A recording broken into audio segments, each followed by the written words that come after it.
Hi friends, welcome back to Agora and open space to study. ഇന്ന് നമ്മൾ module 2 class start ചെയ്യാണ്. ഇന്നത്തെ ക്ലാസ്സിൽ നമ്മൾ ഡിസ്കസ് ചെയ്യാൻ പോകുന്നത് limit state of collapse in shear. അതായത് നമ്മൾ എങ്ങനെയാണ് ഒരു ബീമിൽ ഷിയർ റീഇൻഫോഴ്സ്മെന്റ് കൊടുക്കേണ്ടത്, എന്താണ് ഷിയർ എന്ന് പറയുന്നത്, ഈ കാര്യങ്ങളാണ് നമ്മൾ ഇന്നത്തെ ക്ലാസ്സിൽ നമ്മൾ ഡിസ്കസ് ചെയ്യുന്നത്. ആദ്യം തന്നെ നമുക്ക് മൊഡ്യൂൾ 2 സിലബസ് ഒന്ന് നോക്കാം. മൊഡ്യൂൾ 2 വരുന്ന മെയിനായിട്ട് വരുന്ന topics limit state of collapse in shear and bond, shear stresses in beams and types of reinforcement, shear strength of RC beams, IS code recommendation for shear design, design of shear reinforcement, examples, bond and development length, anchorage for reinforcement bars, code recommendations regarding curtailment of reinforcement. ഇത്രയും topics ആണ് module 2 വരുന്നത്. നമുക്ക് ആദ്യത്തെ ടോപ്പിക്കിലോട്ട് കടക്കാം. ആദ്യത്തേതാണ് limit state of collapse in shear. So ആദ്യം നമുക്ക് ഇവിടെ അറിയേണ്ട കാര്യം എന്താണെന്ന് വെച്ചാൽ എന്താണ് ഷിയർ സ്ട്രെസ് എന്നറിയണം. സോ അതിനുവേണ്ടി നമുക്ക് ആദ്യം തന്നെ ഒരു ബീം കൺസിഡർ ചെയ്യുക. ഒരു ബീമിൽ സിംപ്ലി സപ്പോർട്ടഡ് ബീമാണ്. ആ ബീമിൻ്റെ സെൻറ്ററിലായിട്ട് ഒരു കോൺസെൻട്രേറ്റഡ് ലോഡ് ആക്ട് ചെയ്യുന്നുണ്ട്. സോ അതിൻ്റെ ഷിയർ ഫോഴ്സ് ഡയഗ്രവും ബെൻഡിംഗ് മൊമെന്റ് ഡയഗ്രവും ആണ് കാണിച്ചിരിക്കുന്നത്. ഇതിൽ നമ്മൾ ആദ്യം നമുക്ക് എന്താണ് ഷിയർ സ്ട്രെസ് എന്ന് നോക്കാം. അതായത് ഒരു ബീമിൽ ട്രാൻസ്വേഴ്സ് ലോഡ് ആക്ട് ചെയ്യും, അവിടെ ബെൻഡിംഗ് മൊമെന്റും ഉണ്ടാകുന്നുണ്ട്, ഷിയർ ഫോഴ്സും ഉണ്ടാകുന്നുണ്ട്. ഇനി എങ്ങനെയാണ് ഇവിടെ ഷിയർ സ്ട്രെസ് ഫോം ചെയ്യുന്നത്? ഷിയർ സ്ട്രെസ് എങ്ങനെയാണ് ഫോം ചെയ്യുന്നതെന്ന് വെച്ച് കഴിഞ്ഞാൽ നമുക്കറിയാം, ഒരു ബീമിലെ ലോഡ് വരുമ്പോൾ അവിടെ ബെൻഡിങ് സ്ട്രെസ് ഉണ്ടാകുന്നുണ്ട്. എങ്ങനെയാണ് ബെൻഡിങ് സ്ട്രെസ് ഉണ്ടാകുന്നത്? അതായത് അവിടുത്തെ വരുന്ന ബെൻഡിങ് മൊമെന്റ് കൺസിഡർ ചെയ്തുകൊണ്ടാണ് അവിടെ ബെൻഡിങ് സ്ട്രെസ് ഫോം ചെയ്യുന്നത്. സോ ലോഡ് വരുമ്പോൾ അവിടെ ബെൻഡിങ് മൊമെന്റ് ഉണ്ടാകുന്നുണ്ട്. സോ മാക്സിമം ബെൻഡിങ് മൊമെന്റ് എന്ന് പറയുന്നത് ഈ ഒരു ബീമിന്റെ സെന്ററിലായിരിക്കും. ഇനി നമ്മൾ ഈ ബീമിൽ ഒരു സെക്ഷൻ കൺസിഡർ ചെയ്യുക.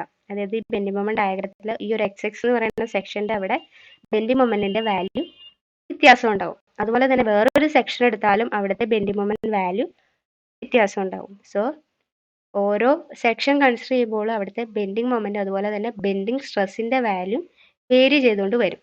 സോ അതുകൊണ്ട് തന്നെ ഈ ഒരു വേരിയേഷൻ കാരണം ഇവിടുത്തെ ഫൈബറിന് ഒരു സ്ലൈഡിങ് ടെൻഡൻസി ഉണ്ടാവും. അതായത് fibre to slide over adjacent fibre, ഒരു ഫൈബറിൽ നിന്ന് മറ്റൊരു ഫൈബറിലോട്ട് സ്ലൈഡ് ചെയ്ത് തെന്നി മാറാനുള്ള ഒരു ടെൻഡൻസി ഉണ്ടാവും. സോ അങ്ങനെ തെന്നി മാറുമ്പോൾ അവിടെ ഉണ്ടാകുന്ന ആ ഒരു സ്ട്രെസ്സിന് നമ്മൾ പറയുന്ന പേരാണ് ഷിയർ സ്ട്രെസ് അല്ലെങ്കിൽ ഷിയറിംഗ് സ്ട്രെസ് എന്ന് പറയുന്നത്. സോ ഷിയർ സ്ട്രെസ് ഉണ്ടാകുന്നത് മെയിനായിട്ടും ഈ ഒരു ബെൻഡിങ് സ്ട്രെസ്സിന്റെ വേരിയേഷൻ മൂലം ഉണ്ടാകുന്നതാണ് ഷിയർ സ്ട്രെസ് എന്ന് പറയുന്നത്. അതായത് നമ്മൾ ഈ ഒരു ബീം കൺസിഡർ ചെയ്യുമ്പോൾ ഇതൊരു സിംപ്ലി സപ്പോർട്ടഡ് ആണ്. ഇവിടെ 2 കോൺസെൻട്രേറ്റഡ് ലോഡ് ആക്ട് ചെയ്യുന്നുണ്ട്. ഒരു സെക്ഷനിൽ എടുത്തു കഴിഞ്ഞാൽ അവിടെ വരുന്ന മൊമെന്റിന്റെ വാല്യൂ, അതായത് ഈ ഒരു സെക്ഷനിൽ ഈ ഒരു ഡയറക്ഷനിൽ mx ആണെങ്കിൽ ഈ ഒരു ഡയറക്ഷനിൽ m'(x) ആയിരിക്കും അവിടുത്തെ മൊമെന്റ് എന്ന് പറയുന്നത്. സോ ഈ ഒരു ബീമിൽ നമുക്ക് മനസ്സിലാവും അവിടെ ഷിയർ സ്ട്രെസ് ഫോം ചെയ്യുമ്പോൾ അവിടെ ഒരു സ്ലൈഡിങ് എഫക്റ്റ് ആണ് ഉണ്ടാകുന്നത്. ഈ ഒരു ഫിഗറിൽ നമുക്ക് കാണാൻ പറ്റും. ഇതൊരു ബീമിന്റെ ഫുൾ പോർഷൻ ആണ്. ഇതിന്റെ ഒരു പോർഷൻ എവിടെയാണോ ലോഡ് ആക്ട് ചെയ്യുന്നത് ആ പോർഷന്റെ അവിടെയായിട്ട് കുറച്ച് പോർഷൻ താഴത്തോട്ട് സ്ലൈഡ് ചെയ്ത് മാറിയിട്ടുണ്ട്. ഇത് ഒരു പോസിറ്റീവ് ഷിയർ ആണ്. അതായത് ഇവിടുത്തെ ലോഡ് അപ്വേർഡും, അതായത് ഈ ഒരു സെക്ഷന്റെ ലെഫ്റ്റ് സൈഡ് കൺസിഡർ ചെയ്ത് കഴിയുമ്പോൾ ഇവിടുത്തെ ഒരു ഫോഴ്സ് അപ്വേർഡും ദെൻ ഒരു ഫോഴ്സ് ഡൗൺവേർഡും വരുന്നുണ്ട്. സോ അവിടുത്തെ ഷിയറിംഗ് സംഭവിക്കുന്നത് പോസിറ്റീവ് ഷിയർ ആണ്. ഇനി ഇതിന്റെ റൈറ്റ് സൈഡ് ആണ് കൺസിഡർ ചെയ്യുമെങ്കിൽ ആദ്യം താഴത്തോട്ടുള്ള ലോഡാണ് വരുന്നത്, പിന്നെ സപ്പോർട്ടിലെ ഫോഴ്സ്. സോ അവിടെ നെഗറ്റീവ് ഷിയർ ആണ് ഉണ്ടാവുന്നത്. സോ ഷിയർ സ്ട്രെസ് എന്ന് പറയുന്നത് അവിടെ ഉണ്ടാവുന്ന ആ ഒരു സ്ലൈഡിങ് എഫക്റ്റിനെയാണ് നമ്മൾ ഷിയറിംഗ് എന്ന് പറയുന്നത്. സോ ഇതൊരു ബീം ഷിയർ ചെയ്ത് പോയിരിക്കുന്ന കാണിച്ചിട്ടുള്ളതാണ്. ഇങ്ങനെ ഒരു ഷിയർ സ്ട്രെസ് അവിടെ ഫോം ചെയ്യുമ്പോൾ മെയിനായിട്ടും അവിടെ ഒരു ഷിയർ ഫെയിലിയർ ഉണ്ടാകാനുള്ള സാധ്യത കൂടുതലാണ്. അതായത് ഈ ഷിയർ സ്ട്രെസ് കൊണ്ട് അവിടെ ചെറിയ ചെറിയ ക്രാക്സ് ഫോം ചെയ്യുന്നുണ്ട്. സോ നമുക്ക് ഒരു ബീം കൺസിഡർ ചെയ്യുമ്പോൾ മെയിനായിട്ടും അവിടെ ഉണ്ടാകുന്ന ഫെയിലിയേഴ്സ് എന്ന് പറയുന്നത് 2 ടൈപ്പ് ഓഫ് ഫെയിലിയേഴ്സ് ഉണ്ടാകുന്നുണ്ട്. ഒന്നാമത്തേത് ഫ്ലെക്ചറൽ ഫെയിലിയറും രണ്ടാമത്തേത് ഷിയർ ഫെയിലിയറും. എന്താണ് ഫ്ലെക്ചറൽ ഫെയിലിയർ എന്ന് പറയുന്നത്? അതായത് അവിടെ ഉണ്ടാകുന്ന ബെൻഡിങ് സ്ട്രെസ് അതുകൊണ്ടുണ്ടാകുന്ന ഫെയിലിയർ ആണ് ഫ്ലെക്ചറൽ ഫെയിലിയർ എന്ന് പറയുന്നത്. സോ അത് എവിടെയാണോ ഉണ്ടാകുന്നത്, എവിടെയാണോ മാക്സിമം ബെൻഡിങ് മൊമെന്റ് ഒക്കർ ചെയ്യുന്നത് ആ ഒരു ഏരിയയിലായിരിക്കും ഫ്ലെക്ഷറൽ ഫെയിലിയർ ഉണ്ടാവുന്നത്. സോ മാക്സിമം ബെൻഡ് മൊമെന്റ് എന്ന് പറയുന്നത് ഏകദേശം ബീമിന്റെ സെന്റർ പോർഷനിലായിട്ടായിരിക്കും. സോ അവിടെ ചെറിയ ചെറിയ ക്രാക്സ് ഫോം ചെയ്യും. അതിനെയാണ് നമ്മൾ ഫ്ലെക്ഷറൽ ഫെയിലിയർ എന്ന് പറയുന്നത്. സോ ഈ ഒരു ബീം നോക്കിക്കഴിഞ്ഞാൽ നമുക്ക് മനസ്സിലാവും, ഇതിന് ലോഡ് കൊടുത്തു കഴിഞ്ഞ് കഴിഞ്ഞപ്പോൾ ഇതിന്റെ സെന്ററിലായിട്ട് ചെറിയ ചെറിയ ക്രാക്സ് ഫോം ചെയ്തു തുടങ്ങി. ഇങ്ങനെയുള്ള ക്രാക്സിനെ അല്ലെങ്കിൽ ഇങ്ങനെയുള്ള ഒരു ഫെയിലിയറിന് നമ്മൾ പറയുന്നതാണ് ഫ്ലെക്ഷറൽ ഫെയിലിയർ. ഇനി രണ്ടാമത്തെ ഫെയിലിയർ ആണ് ഷിയർ ഫെയിലിയർ. എന്ന് വെച്ചാൽ ഷിയർ സ്ട്രെസ് കൊണ്ടുണ്ടാവുന്ന ഫെയിലിയർ ആണ് ഷിയർ ഫെയിലിയർ എന്ന് പറയുന്നത്. അത് ഉണ്ടാവുന്നത് എവിടെയാണോ മാക്സിമം ഷിയർ ഫോഴ്സ് വരുന്നത് ആ ഒരു ഏരിയയിലായിരിക്കും മാക്സിമം ഷിയർ സ്ട്രെസ് വരുന്നത്. സോ അവിടെയായിരിക്കും ഷിയർ ഫെയിലിയർ ഉണ്ടാവുന്നത്. സോ നമുക്കറിയാം മാക്സിമം ഷിയർ ഫോഴ്സ് ഏകദേശം സപ്പോർട്ടിനോട് അടുത്തായിരിക്കും വരുന്നത്. സോ ഇതിന്റെ സപ്പോർട്ടിന്റെ അടുത്തായിട്ടായിരിക്കും ഇവിടെ ക്രാക്ക് ഫോം ചെയ്തിരിക്കുന്നത്. സോ ഈ ഒരു ക്രാക്കിനെയാണ് നമ്മൾ ഷിയർ ക്രാക്സ് എന്ന് പറയുന്നത്. സോ അത് തന്നെയാണ് ഈ ഒരു ഫിഗറിലും കാണിച്ചിരിക്കുന്നത്. ഫ്ലെക്ഷറൽ ക്രാക്ക് എന്ന് പറയുന്നത് സെന്റർ പോർഷനിലും ഷിയർ ക്രാക്സ് എന്ന് പറയുന്നത് സപ്പോർട്ടിനോട് അടുത്ത് ഡയഗണലായിട്ടും ആയിരിക്കും ഉണ്ടാവുന്നത്. നമ്മൾ ഫ്ലെക്ഷറൽ ഷിയറിനെയാണ് നമ്മൾ എന്തെന്ന് പറയുന്നത്, ഷിയർ, സിംപ്ലി ഷിയർ എന്ന് പറയുന്നത്. അതുപോലെ തന്നെ ഈ ഒരു ഷിയർ ഉണ്ടാവുമ്പോൾ, അതായത് ഇതുപോലെ ഒരു സ്ലൈഡിങ് അവിടെ ഉണ്ടാവുമ്പോൾ അവിടുത്തെ ഫ്ലെക്ഷറൽ സ്ട്രെങ്ത്തും അതുപോലെ തന്നെ ഡക്റ്റിലിറ്റിയും കുറയാനുള്ള ചാൻസ് ഉണ്ട്. സോ ഈ ഒരു ഷിയർ സ്ട്രെസ്സും കൊണ്ട് അവിടെ ഡയഗണൽ ടെൻഷൻ സ്ട്രെസ്സും അതുപോലെ തന്നെ ഡയഗണൽ കംപ്രഷൻ സ്ട്രെസ്സും ഉണ്ടാകും. സോ അതിൻ്റെ ഒരു ഫിഗറാണ് കാണിച്ചിരിക്കുന്നത്. ഇതൊരു ബീമിന്റെ ക്രോസ് സെക്ഷൻ ആണ്. അതിന്റെ ഡയഗണൽ ആയിട്ട് ഒരു ടെൻഷൻ ഫോഴ്സ്, ഒരു ടെൻസൈൽ ഫോഴ്സ് അഥവാ ടെൻസൈൽ സ്ട്രെസ് ഫോം ചെയ്തിരിക്കുന്നു. അതുപോലെ തന്നെ ഡയഗണില് ടെൻസൈൽ കംപ്രസീവ് സ്ട്രെസ് ഫോം ചെയ്തിരിക്കുന്നത്. സോ ഇവിടെ ഡയഗണൽ ടെൻസൈൽ സ്ട്രെസ്സും അതുപോലെ തന്നെ ഡയഗണൽ കംപ്രസീവ് സ്ട്രെസ്സും ഉണ്ടാകുന്നുണ്ട്. സോ ഇങ്ങനെ ലാർജ് ഡയഗണൽ ടെൻസൈൽ സ്ട്രെസ് ഉണ്ടായി കഴിയുമ്പോൾ അവിടെ ബീം ക്രാക്കിംഗ് സംഭവിക്കുന്നു. അതുപോലെ തന്നെ ആ ഒരു ബീമിന് പൊട്ടിപ്പോവാനുള്ള അല്ലെങ്കിൽ മുഴുവനായിട്ട് ഫെയിലിയർ ഉണ്ടാവാനുള്ള സാധ്യതയും കൂടുതലാണ്. സോ ഷിയർ സ്ട്രെസ് കൊണ്ട് മെയിനായിട്ട് ഉണ്ടാകുന്നത് ഡയഗണലായിട്ട് ടെൻഷൻ സ്ട്രെസ്സും അതുപോലെ തന്നെ ഡയഗണലായിട്ട് കംപ്രസീവ് സ്ട്രെസ്സും ആണ് ഉണ്ടാകുന്നത്. സോ ഈ ഒരു ടെൻസൈൽ സ്ട്രെസ്സിന്റെ വാല്യൂ കൂടുമ്പോഴാണ് അവിടെ ക്രാക്ക് ഫോം ചെയ്യുന്നത്. അതുകൊണ്ട് തന്നെ നമ്മൾ ഒരു ബീമിനെ ഡിസൈൻ ചെയ്യുമ്പോൾ ഷിയർ ഫെയിലിയർ ഉണ്ടാവാത്ത രീതിയിൽ വേണം നമുക്ക് ആ ഒരു ബീമിനെ ഡിസൈൻ ചെയ്യാൻ. അതുകൊണ്ട് തന്നെ ഷിയർ ഫെയിലിയർ അല്ലെങ്കിൽ ഷിയറിനെ റെസിസ്റ്റ് ചെയ്യാൻ വേണ്ടി നമ്മൾ അവിടെ എന്തെങ്കിലും പ്രൊവൈഡ് ചെയ്യണം. സോ അങ്ങനെ നമ്മൾ കൊടുക്കുന്ന ആ ഒരു ഷിയറിനെ റെസിസ്റ്റ് ചെയ്യാൻ വേണ്ടി നമ്മൾ കൊടുക്കുന്ന റീഇൻഫോഴ്സ്മെന്റിനെ നമ്മൾ വിളിക്കുന്നതാണ് ഷിയർ റീഇൻഫോഴ്സ്മെന്റ് എന്ന്. ഇനി അതെങ്ങനെയാണ് കൊടുക്കുന്നതെന്ന് നമുക്ക് നെക്സ്റ്റ് സ്ലൈഡിൽ നോക്കാം, എന്തൊക്കെയാണ് കൊടുക്കുന്നതെന്ന്. സോ അടുത്ത നമ്മൾ നോക്കാൻ പോകുന്നത് shear stress in homogeneous beam ആണ്. എന്താണ് ഹോമോജീനിയസ് ബീംസ് എന്ന് വെച്ചാൽ, അതായത് റീഇൻഫോഴ്സ്മെന്റ് ഇല്ലാതെ നമ്മൾ കോൺക്രീറ്റ് മാത്രം കൊടുത്തിട്ടുള്ള അങ്ങനെയുള്ള ബീംസിനെയാണ് നമ്മൾ ഹോമോജീനിയസ് ബീംസ് എന്ന് പറയുന്നത്. സോ അതിന്റെ ഷിയർ സ്ട്രെസ് വേരിയേഷൻ എങ്ങനെയാണ്? ആദ്യം തന്നെ നമ്മൾ അതിന്റെ ഒരു ക്രോസ് സെക്ഷൻ കൺസിഡർ ചെയ്യുക ബീമിന്റെ. ഇത് അതിന്റെ ബെൻഡിങ് സ്ട്രെസ് ഡിസ്ട്രിബ്യൂഷൻ ആണ്, അതുപോലെ തന്നെ ഷിയർ സ്ട്രെസ് ഡിസ്ട്രിബ്യൂഷൻ ആണ്. സോ ബെൻഡിങ് സ്ട്രെസ് എന്ന് പറയുന്ന ഒരു ലീനിയർ വേരിയേഷനും ഷിയർ സ്ട്രെസ് വേരിയേഷൻ എന്ന് പറയുന്നത് ഒരു പരാബോളിക് വേരിയേഷനും ആണ് വരുന്നത്. അവിടുത്തെ ഷിയർ സ്ട്രെസ് കണ്ടുപിടിക്കാനുള്ള ഇക്വേഷൻ എന്ന് പറയുന്നത് Q is equal to V divided by IZ into A by bar, where V is the shear force at the section, Z is the width of section, I is the moment of inertia, and AY bar is the moment of area about neutral axis. ഇതാണ് homogeneous ബീംസിന്റെ shear stress കണ്ടുപിടിക്കാനുള്ള equation. അതായത് അവിടുത്തെ variation എന്ന് പറയുന്നത് ഒരു parabolic variation ആയിരിക്കും. Shear stresses in RCC beams ആണ്. റീഇൻഫോഴ്സ്ഡ് സിമന്റ് കോൺക്രീറ്റ് ബീംസിലെ ഷിയർ സ്ട്രെസ്സസിന്റെ വേരിയേഷൻ എങ്ങനെയായിരിക്കും? സോ അതിന് വേണ്ടി ഒരു ക്രോസ് സെക്ഷൻ ഓഫ് ബീമാണ് ഈ കാണിച്ചിരിക്കുന്നത്. അതുപോലെ തന്നെ ഇത് അതിന്റെ വേരിയേഷൻ ആണ് ഈ കാണിച്ചിരിക്കുന്നത്. സോ നമ്മൾ ഹോമോജീനിയസ് ബീമിന്റെ വേരിയേഷൻ പരാബോളിക് ആണ് എങ്കിൽ ഇതിൽ ടെൻഷൻ സൈഡിൽ ഷിയർ സ്ട്രെസ്സിന്റെ വേരിയേഷൻ എന്ന് പറയുന്നത് ഒരു റെക്ടാങ്കുലർ വേരിയേഷൻ ആണ് വരുന്നത്. അതുപോലെ തന്നെ കംപ്രഷൻ സൈഡിലാണെങ്കിൽ അതൊരു പരാബോളിക് വേരിയേഷൻ ആയിരിക്കും വരുന്നത്. സോ ഇതിലെ മാക്സിമം ഷിയർ സ്ട്രെസ് ആയിട്ടുള്ള Q കണ്ടുപിടിക്കാനുള്ള ഇക്വേഷൻ എന്ന് പറയുന്നത് B divided by B into JD ആണ്. അതായത് സ്ട്രെസ് കണ്ടുപിടിക്കാനുള്ള ഇക്വേഷൻ ഫോഴ്സ് ബൈ ഏരിയ ആണ്. സോ ഇവിടെ വരുമ്പോൾ B is the shear force divided by B into JD is the lever arm distance. So ഇതാണ് shear stress in RCC beam എന്ന് പറയുന്നത്. ഇവിടുത്തെ വേരിയേഷൻ കൂടി അറിഞ്ഞിരിക്കുക. വേരിയേഷൻ എന്ന് പറയുന്നത് ടെൻഷൻ സോണിൽ ഒരു റെക്ടാങ്കുലർ വേരിയേഷനും കംപ്രഷൻ സോണിൽ വന്നു കഴിഞ്ഞാൽ അതൊരു പരാബോളിക് വേരിയേഷനുമാണ്. Next types of shear failure. Shear കൊണ്ട് അല്ലെങ്കിൽ ഷിയർ സ്ട്രെസ് ഫോം ചെയ്യുന്ന മൂലം അവിടെ എന്തൊക്കെ ടൈപ്പ് ഫെയിലിയർ ഉണ്ടാവുന്നുണ്ട്. ആദ്യത്തേതാണ് ഫ്ലെക്സുറൽ ഷിയർ ഫെയിലിയർ. ഫ്ലെക്സുറൽ ഷിയർ ഫെയിലിയർ ഉണ്ടാവാനുള്ള കാരണം അവിടെ ഉണ്ടാകുന്ന ബെൻഡിങ് മൊമെന്റിന്റെ വാല്യൂ കൂടുതലാണ്, അതുപോലെ തന്നെ ഷിയർ ഫോഴ്സിന്റെ വാല്യൂ കുറവാണ്. ഈ ഒരു കണ്ടീഷൻ വരുമ്പോഴാണ് അവിടെ ഫ്ലെക്സുറൽ ഷിയർ ഫെയിലിയർ ഉണ്ടാവുന്നത്. ദാറ്റ് മീൻസ് ഷിയർ ഫെയിലിയർ എന്ന് പറയുന്നത് തന്നെ ഒരു ബീമിൽ ചെറിയ ചെറിയ ക്രാക്സ് ഫോം ചെയ്യുന്നതിനെയാണ് നമ്മൾ ഷിയർ ഫെയിലിയർ എന്ന് പറയുന്നത്. സോ ഫ്ലെക്സുറൽ ഷിയർ ഫെയിലിയർ എന്ന് പറഞ്ഞാൽ അവിടെ ഫ്ലെക്സുറൽ ഷിയർ ക്രാക്സ് ആയിരിക്കും ഫോം ചെയ്യുന്നത്, ചെറിയ ചെറിയ വിള്ളലുകളൊക്കെ ആയിരിക്കും ഫോം ചെയ്യുന്നത്. സോ അത് ഉണ്ടാവുന്നത് ഒന്നുകിൽ ലാർജ് ബെൻഡിങ് മൊമെന്റ് വാല്യൂ ആയിരിക്കും, അതുപോലെ തന്നെ അവിടുത്തെ ഷിയർ ഫോഴ്സിന്റെ വാല്യൂ ബെൻഡിങ് മൊമെന്റിനെ അപേക്ഷിച്ച് ചെറുതായിരിക്കും. ഇനി ആ ഒരു ക്രാക്ക് എന്ന് പറയുന്നത് ഹൊറിസോണ്ടലായിട്ട് മേക്ക് ചെയ്യുന്ന ആംഗിൾ എന്ന് പറയുന്നത് 90 ഡിഗ്രി ആയിരിക്കും. സോ അതാണ് ഫ്ലെക്സുറൽ ഷിയർ ഫെയിലിയർ. രണ്ടാമത്തേത് diagonal tension failure. So diagonal tension failure എന്ന് പറയുന്നത് ലാർജ് ഷിയർ ഫോഴ്സും അതുപോലെ തന്നെ ബെൻഡിങ് മൊമെന്റിന്റെ വാല്യൂ ചെറുതുമായിരിക്കും. അത് ഹൊറിസോണ്ടലായിട്ട് മേക്ക് ചെയ്യുന്ന ആ ക്രാക്ക് ഹൊറിസോണ്ടലായിട്ട് മേക്ക് ചെയ്യുന്ന ആംഗിൾ എന്ന് പറയുന്നത് 45 ഡിഗ്രി ആയിരിക്കും. അതായത് ക്രാക്ക് എന്ന് പറയുന്നത് 45 ഡിഗ്രിയിലായിരിക്കും ക്രാക്ക് ഫോം ചെയ്യുന്നത്. അടുത്തത് shear tension failure.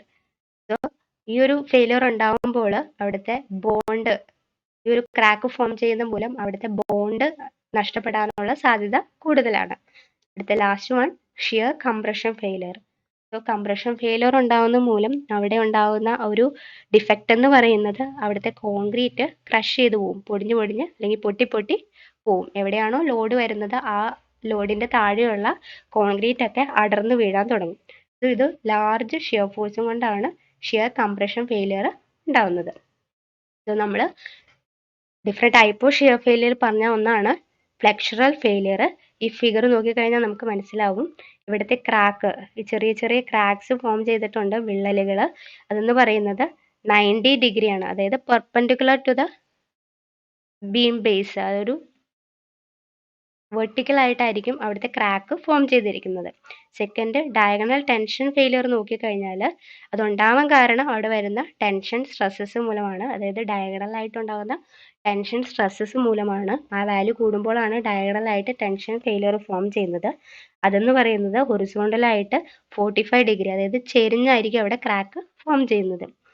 Next shear tension failure എന്ന് പറയുന്നത് അവിടുത്തെ ക്രാക്ക് ഉണ്ടാകുന്നത് മൂലം അവിടുത്തെ ബോണ്ട് നഷ്ടപ്പെടാനുള്ള ചാൻസ് കൂടുതലാണ്. അതായത് റീൻഫോഴ്സ്മെന്റും കോൺക്രീറ്റും തമ്മിലുള്ള ഒരു ബോണ്ട് അവിടെ നഷ്ടപ്പെടുന്നു. അതാണ് ഷിയർ ടെൻഷൻ ഫെയിലിയർ.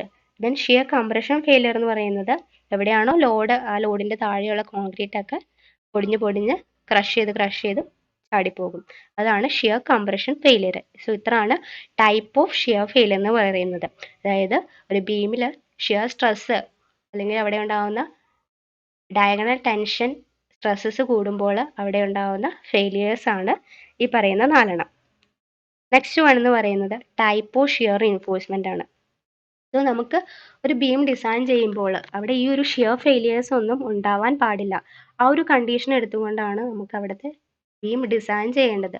സോ ഈ ഒരു ഷിയറിനെ അല്ലെങ്കിൽ ഷിയർ സ്ട്രെസ്സിനെ റെസിസ്റ്റ് ചെയ്യാൻ വേണ്ടി നമ്മൾ അവിടെ കൊടുക്കുന്ന റീൻഫോഴ്സ്മെന്റിനെ നമ്മൾ പറയുന്നതാണ് ഷിയർ റീൻഫോഴ്സ്മെന്റ് എന്ന് പറയുന്നത്.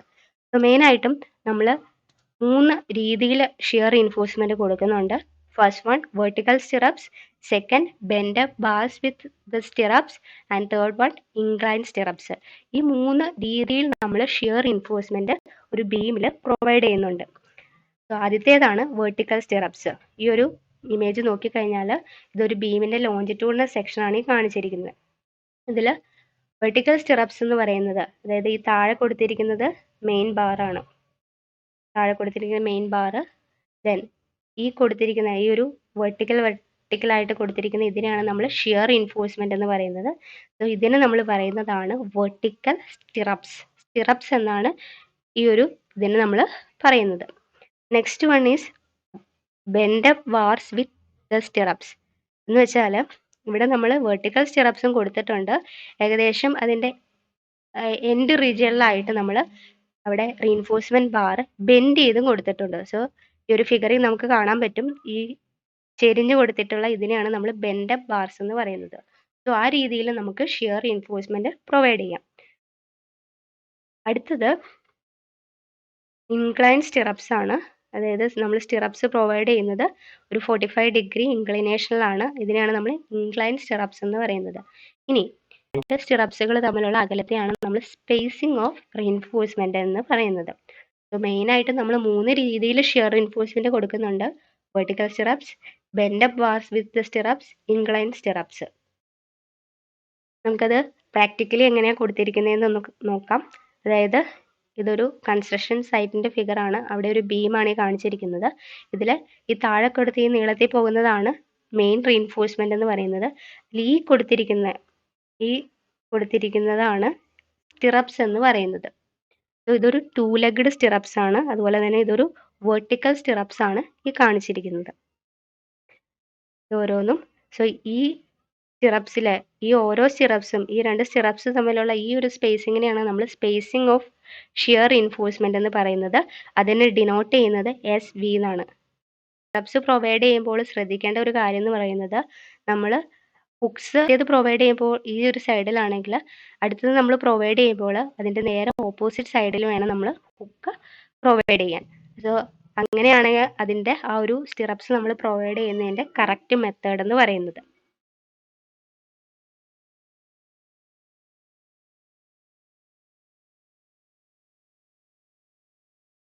ഇനി നമുക്ക് വെർട്ടിക്കൽ സ്റ്റിറപ്സ് ആണ് ഈ ഒരു ഫിഗറിൽ കാണിച്ചിരിക്കുന്നത്.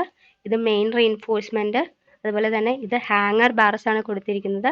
ഇതിൽ ഈ കൊടുത്തിരിക്കുന്ന ഈ ഒരു റെക്ടാങ്കിൾ മാതിരി ഒരു കമ്പി ഇങ്ങനെ നമ്മൾ കെട്ടിക്കൊടുക്കുകയാണ് ചെയ്യുന്നത്.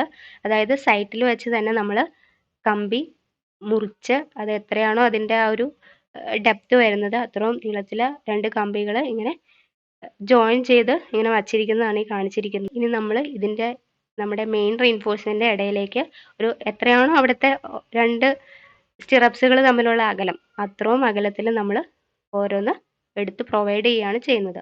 സോ ഇതാണ് വെർട്ടിക്കൽ സ്റ്റിറപ്സ്. ഇനി വിത്ത് സ്റ്റിറപ്സ് ആണ് ഈ കാണിച്ചിരിക്കുന്നത്.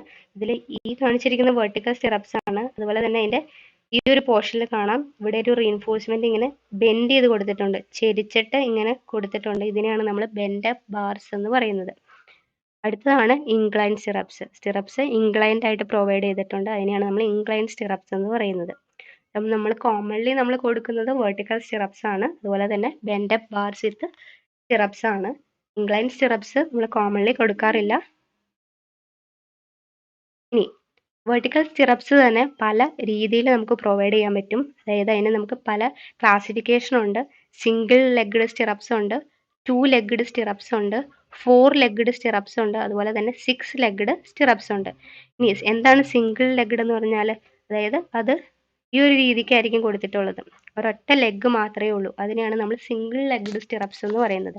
ഇനി നമ്മൾ കോമൺലി കൊടുക്കുന്നത് 2 ലെഗ്ഡ് സ്റ്റിറപ്സ് ആണ്. നമ്മളൊരു കൺസ്ട്രക്ഷൻ സൈറ്റിലൊക്കെ പോയി കഴിഞ്ഞാൽ നമ്മൾ അവിടെയൊക്കെ കാണുന്നത് 2 ലെഗ്ഡ് സ്റ്റിറപ്സ് ആണ് കൂടുതലായിട്ടും കാണുന്നത്. ഒരു ബിൽഡിങ്ങിന്റെ കേസിലൊക്കെ ആണെങ്കിൽ നമ്മൾ 2 ലെഗ്ഡ് സ്റ്റിറപ്സ് ആണ് കൊടുക്കാറുള്ളൂ. ഇത് ഒരു റെക്ടാങ്കിൾ രീതിയിലായിരിക്കും ഒരു 2 ലെഗ്ഡ് സ്റ്റിറപ്സ് കൊടുത്തിട്ടുള്ളത്. സോ ഇതിനാണ് നമ്മൾ 2 ലെഗ്ഡ് സ്റ്റിറപ്സ് എന്ന് പറയുന്നത്. ഇനി 4 ലെഗ്ഡ് ഉണ്ട്. അതായത് ഇതൊരു ലെഗ്, രണ്ടാമത്തെ ലെഗ് ഇത്, മൂന്നാമത്തെ ഇത്, നാലാമത്തെ ഇത്. സോ ഇതിനാണ് 4 ലെഗ്ഡ് സ്റ്റിറപ്സ് എന്ന് പറയുന്നത്. അതുപോലെ തന്നെ 6 ലെഗ്ഡും ഉണ്ട്. 1 2 3 4 5 6. സോ ഇതിനാണ് 6 ലെഗ്ഡ് സ്റ്റിറപ്സ് എന്ന് പറയുന്നത്. ഇനി നമുക്ക് ഷിയറിന്റെ ഡിസൈനിൽ IS കോഡ് പ്രൊവിഷൻസ് എന്തൊക്കെ കാര്യങ്ങളാണ് പറയുന്നത്. സോ അതിനെക്കുറിച്ച് പറയുന്നത് IS 456/2000 പേജ് 72, 73, 74 ഈ പേജിലായിട്ടാണ് നമ്മൾ ഷിയറിനെ എങ്ങനെയാണ് ഡിസൈൻ ചെയ്യുന്നത്, അതിൻ്റെ പ്രൊസീജിയർ എങ്ങനെയാണ്, ഈ കാര്യങ്ങൾ പറയുന്നത്. സോ ആ ഒരു കോഡിൽ പേജ് തന്നെയാണ് കാണിച്ചിട്ടുള്ളത്. സോ അത് നമുക്ക് കോഡിൽ എങ്ങനെയാണ് തന്നിട്ടുള്ളത് എന്ന് മനസ്സിലാക്കിയാൽ മാത്രമേ നമുക്ക് പ്രോബ്ലം ഒക്കെ ഈസി ആയിട്ട് ചെയ്യാൻ പറ്റത്തുള്ളൂ. അതുകൊണ്ടാണ് കോഡിൽ തന്നെ ആ ഒരു പേജ് കാണിച്ചിട്ടുള്ളത്. ക്ലോസ് 40ലാണ് നമുക്ക് ആ കണ്ടീഷൻ തന്നിട്ടുള്ളത്. That is limit state of collapse in shear. അതിൽ നമ്മൾ ആദ്യം നമുക്ക് അറിയേണ്ടത് നോമിനൽ ഷിയർ സ്ട്രെസ് ആണ്. അതിൻ്റെ ക്ലോസ് എന്ന് പറയുന്നത് 40.1 ആണ്. സോ നോമിനൽ ഷിയർ സ്ട്രെസ്സിന് അവിടെ ഒരു ഇക്വേഷൻ തന്നിട്ടുണ്ട്. That means the nominal shear stress in beams of uniform depth shall be obtained by the following equation. Nominal shear stress represent ചെയ്യുന്നത് ടോ വി ആണ്. അതുപോലെ തന്നെ ബീമിന്റെ ഡെപ്ത് എന്ന് പറയുന്നത് യൂണിഫോം ആണ് എങ്കിൽ അവിടുത്തെ നോമിനൽ ഷിയർ സ്ട്രെസ് കാൽക്കുലേറ്റ് ചെയ്യാനുള്ള ഇക്വേഷൻ എന്ന് പറയുന്നത് v u divided by b into d ആണ്. വേർ വി യു എന്ന് പറയുന്നത് ഡിസൈൻ ഷിയർ ഫോഴ്സും ബി എന്ന് പറയുന്നത് നമ്മുടെ ആ ബീമിന്റെ ബ്രെഡ്ത്ത് അല്ലെങ്കിൽ വിഡ്ത്ത്, അതുപോലെ തന്നെ ഡി എന്ന് പറയുന്നത് എഫക്റ്റീവ് ഡെപ്തുമാണ്. ഇനി ബീം ഓഫ് വേരിയിങ് ഡെപ്ത് ആണെങ്കിൽ അവിടെ അനദർ ഇക്വേഷൻ തന്നിട്ടുണ്ട്. That is tau v is equal to v u plus or minus m u by d into tan beta divided by b into d. ഇതാണ് varying ഡെപ്തിന്റെ condition. So നമ്മൾ ബീമിന്റെ കേസിൽ സാധാരണ uniform ഡെപ്തിലാണ് പ്രൊവൈഡ് ചെയ്യാറ്. So നമ്മൾ യൂസ് ചെയ്യുന്ന ഇക്വേഷൻ എന്ന് പറയുന്നത് tau v, that means nominal shear stress is equal to v u divided by b into d. അടുത്തത് നമുക്ക് നെക്സ്റ്റ് അറിയേണ്ടത് ഇവിടുത്തെ maximum shear strength of concrete എത്രയാണെന്നാണ്. സോ അത് നമുക്ക് കണ്ടുപിടിക്കാൻ വേണ്ടി IS 456/2000 ഒരു ടേബിൾ തന്നിട്ടുണ്ട്. That is table 19. ആ ടേബിളിലാണ്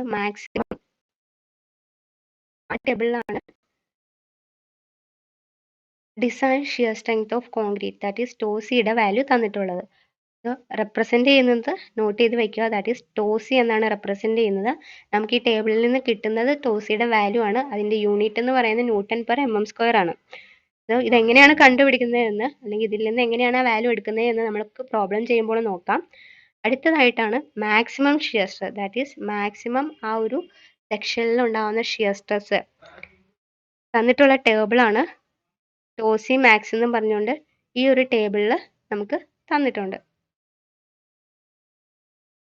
ദെൻ ഇനി നമുക്ക് ഷിയറിന്റെ കാര്യം അല്ലെങ്കിൽ ഷിയർ റീഇൻഫോഴ്സ്മെന്റ് എങ്ങനെയാണ് കൊടുക്കുന്നത് ഈ കാര്യങ്ങൾ നമുക്ക് അറിയണം. സോ അതിനുവേണ്ടി ക്ലോസ് 40.3 മിനിമം ഷിയർ റീഇൻഫോഴ്സ്മെന്റ് എന്ന് പറഞ്ഞ ഒരു കണ്ടീഷൻ തന്നിട്ടുണ്ട്. അതായത് നമുക്കറിയാം നോമിനൽ ഷിയർ സ്ട്രെസ് എന്ന് പറയുന്നത് ടോ വിയും ഡിസൈൻ ഷിയർ സ്ട്രെസ് എന്ന് പറയുന്നത് ടോ സിയും ആണ്. ഈ രണ്ട് വാല്യൂ നമ്മൾ കാൽക്കുലേറ്റ് ചെയ്തു. എന്നിട്ട് ഈ രണ്ട് വാല്യൂവിനെ നമ്മൾ കമ്പയർ ചെയ്തിട്ടാണ് അവിടെ ഷിയർ വേണോ വേണ്ടയോ എന്ന് നമ്മൾ തീരുമാനിക്കുന്നത്. അതായത് മിനിമം ഷിയർ റീഇൻഫോഴ്സ്മെന്റ് കൊടുക്കേണ്ട കണ്ടീഷൻ എന്താണെന്ന് വെച്ച് കഴിഞ്ഞാൽ when tau v is less than tau c, അതായത് നമ്മുടെ ബീമിൻ സെക്ഷൻ മൂലം അവിടെ വരുന്ന നോമിനൽ ഷിയർ സ്ട്രെസ്സിന്റെ വാല്യൂ എന്ന് പറയുന്നത് നമ്മുടെ ടോസിയുടെ വാല്യൂവിനേക്കാളും കുറവാണ് എങ്കിൽ അവിടെ മിനിമം ഷിയർ റീഇൻഫോഴ്സ്മെന്റ് നമ്മൾ പ്രൊവൈഡ് ചെയ്താൽ മതി. എന്നാൽ when tau v is exceed tau c, അതായത് ടോവിയുടെ വാല്യൂ കൂടുതലാണ് ടോസിനേക്കാളും എങ്കിൽ നമ്മൾ അവിടെ മസ്റ്റ് ആയിട്ടും ഷിയർ റീഇൻഫോഴ്സ്മെന്റ് പ്രൊവൈഡ് ചെയ്യണം. ഷിയർ റീഇൻഫോഴ്സ്മെന്റ് നമ്മൾ പ്രൊവൈഡ് ചെയ്യുന്നത് 3 രീതിയിലാണ്. 1 vertical stirrups, 2 bent up bars along with stirrups, അതുപോലെ തന്നെ ഇൻക്ലൈൻഡ് സ്റ്റിറപ്സ്. ഈ ഏതെങ്കിലും ഒരു രീതിയിലുള്ള ഷിയർ റീഇൻഫോഴ്സ്മെന്റ് നമ്മൾ അവിടെ പ്രൊവൈഡ് ചെയ്യണം. ഏത് കണ്ടീഷൻ വന്നാൽ ടോവിയുടെ വാല്യൂ ടോസിയുടെ വാല്യൂവിനേക്കാളും ഗ്രേറ്റർ ആണെങ്കിൽ. ഇനി പിന്നെ നമ്മൾ ചെയ്യുന്നത് ഇവിടെ സ്പേസിംഗ് നമുക്ക് കണ്ടുപിടിക്കണം.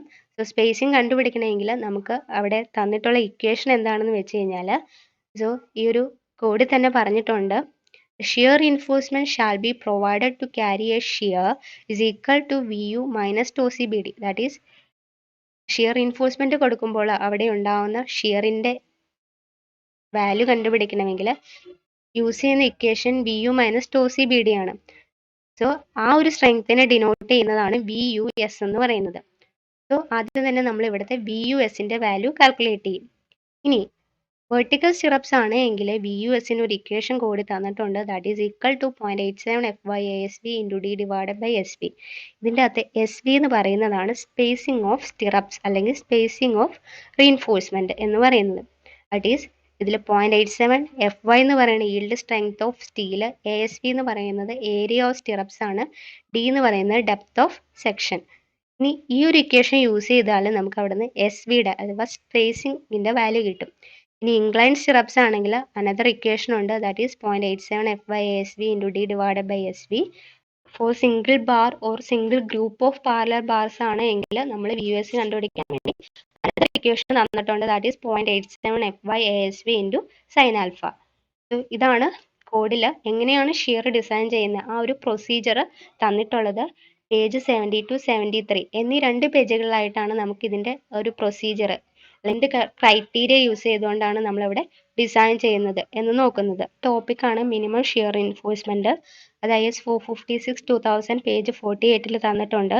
അതായത് ടോവിയുടെ വാല്യൂ ടോസിയുടെ വാല്യൂവിനേക്കാളും കുറവാണ് എങ്കിൽ നമ്മൾ മിനിമം ഷിയർ എൻഫോഴ്സ്മെൻറ്റ് അവിടെ കൊടുത്താൽ മതി.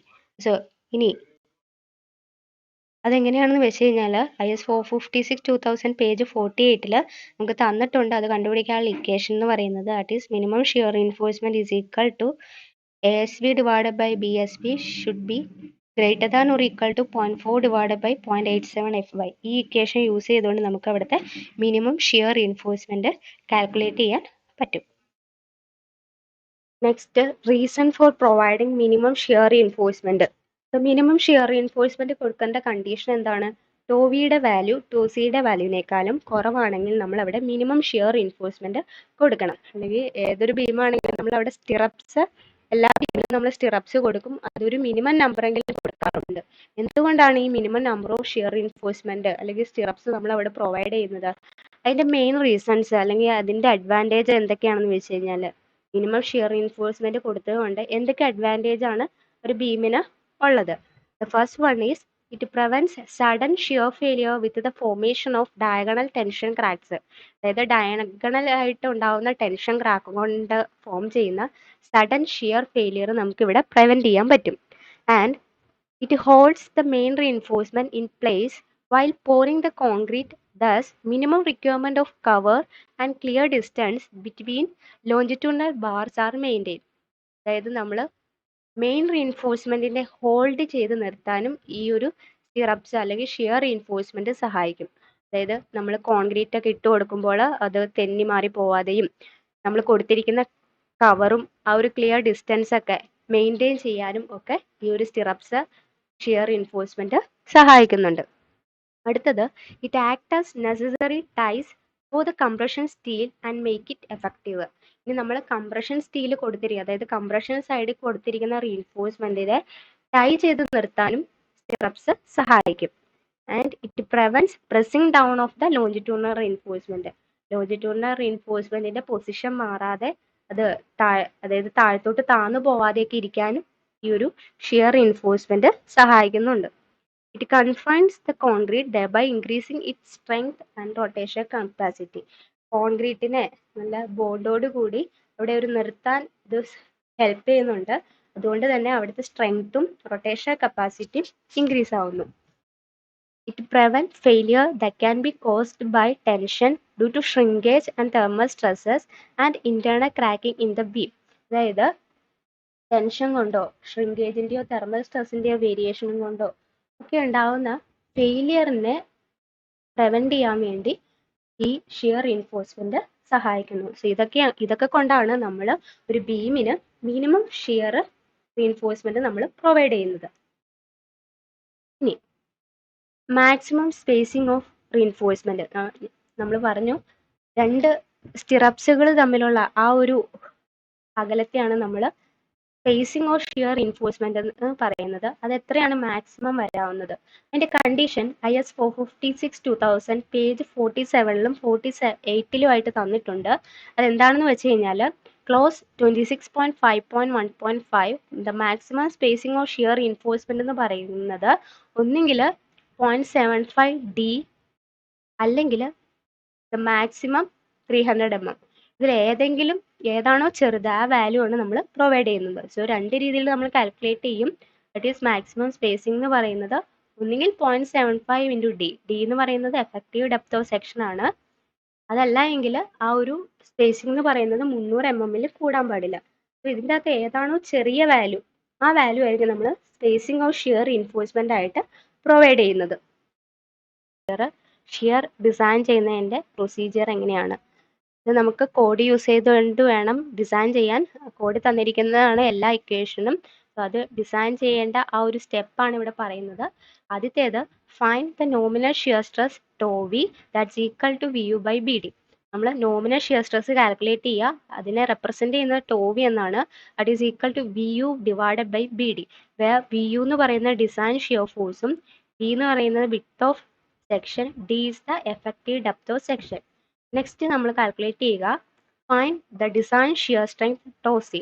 അടുത്ത നമ്മൾ ഡിസൈൻ ഷിയർ സ്ട്രെങ്ത് ടോസി കാൽക്കുലേറ്റ് ചെയ്യണം. അതിനുവേണ്ടി നമ്മൾ ആദ്യം കാൽക്കുലേറ്റ് ചെയ്യേണ്ടത് പെർസെൻറ്റേജ് ഓഫ് സ്റ്റീൽ. അതായത് ടോസി കാൽക്കുലേറ്റ് ചെയ്യാൻ വേണ്ടി നമ്മൾ ആദ്യം എന്ത് കാൽക്കുലേറ്റ് ചെയ്യണം? പി ടിയുടെ വാല്യൂ കണ്ടുപിടിക്കണം. പി ടി എന്ന് പറയുന്നത് പെർസെൻറ്റേജ് ഓഫ് സ്റ്റീൽ. അതായത് അത് കണ്ടുപിടിക്കാനുള്ള equation AST divided by b into d. അതായത് നമ്മൾ എത്ര പെർസെൻറ്റേജ് സ്റ്റീൽ ആ ക്രോസ് സെക്ഷനിൽ കൊടുത്തിട്ടുണ്ട് അതിനെയാണ് നമ്മൾ പി ടി എന്ന് റെപ്രസെൻറ്റ് ചെയ്യുന്നത്. അപ്പോൾ നമുക്കറിയാം ടോട്ടൽ ഏരിയനെ ഡിവൈഡ് ബൈ ക്രോസ് സെക്ഷൻ കൊണ്ട് ചെയ്ത് കഴിഞ്ഞാൽ നമുക്ക് അവിടെ കൊടുത്തിരിക്കുന്ന പി ടിയുടെ വാല്യൂ കിട്ടും. സോ അതാണ് ഇവിടെ ചെയ്തിരിക്കുന്നത്, AST divided by b d. Next ഇനി നമ്മൾ ഈ ടോസിയുടെ വാല്യൂ IS 456/2000 ടേബിൾ 19 പേജ് 73 തന്നിട്ടുണ്ട്. ടേബിൾ 90 നിന്നാണ് നമ്മൾ ആ വാല്യൂ എടുക്കുന്നത്. അതായത് പി ടിയുടെ വാല്യൂ ഇതിന് കറസ്പോണ്ടിങ് ആയിട്ടുള്ള വാല്യൂ ആണ് നമ്മൾ ആ ടേബിളിൽ നിന്ന് എടുക്കുന്നത്. നെക്സ്റ്റ് നമ്മൾ കാൽക്കുലേറ്റ് ചെയ്യുന്നത് ഫൈൻ ടോസി മാക്സ് ആണ്.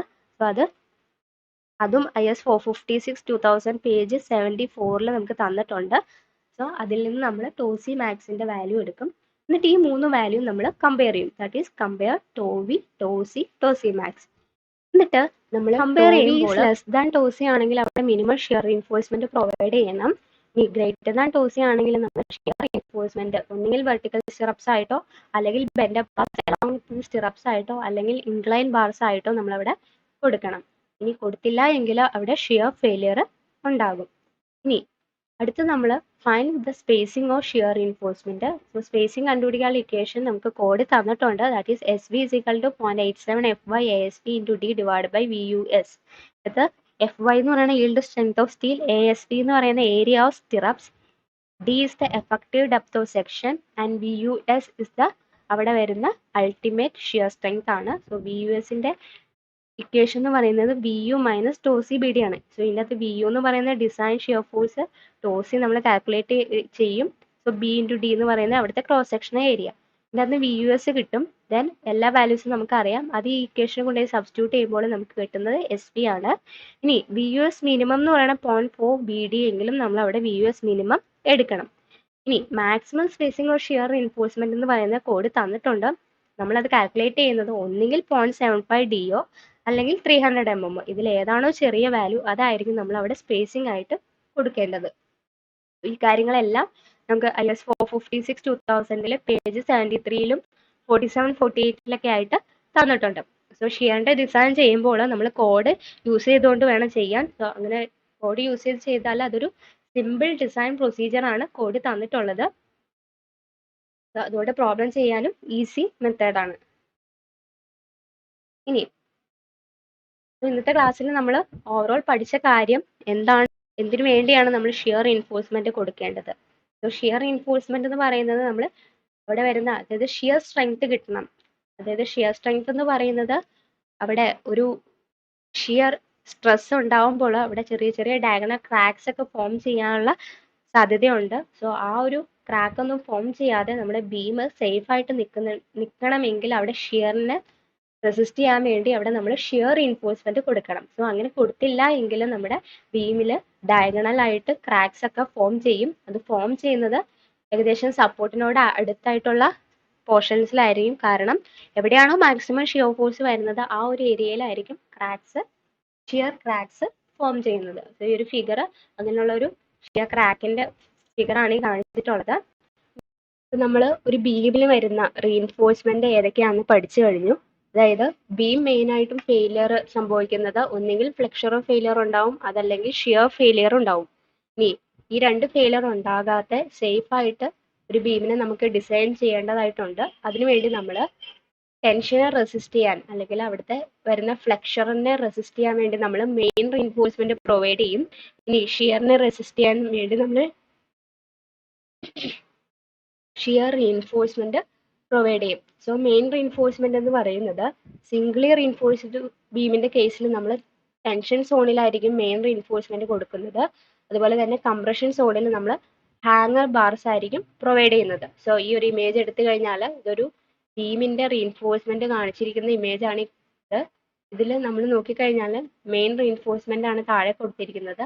അതുപോലെ തന്നെ മുകളിലും റീൻഫോഴ്സ്മെന്റ് ബാർ കൊടുത്തിട്ടുണ്ട്. സോ ഇതൊരു ഡബിളി റീൻഫോഴ്സ്ഡ് ബീമാണ്. സോ മുകളിൽ കൊടുത്തിരിക്കുന്ന ഈ ഒരു സ്റ്റീലിന് നമ്മൾ പറയുന്നതാണ് കംപ്രഷൻ സ്റ്റീൽ എന്ന്. ദെൻ ഷിയറിനെ റെസിസ്റ്റ് ചെയ്യാൻ വേണ്ടി നമ്മളിവിടെ ഷിയർ റീഇൻഫോഴ്സ്മെന്റ് കൊടുത്തിട്ടുണ്ട്.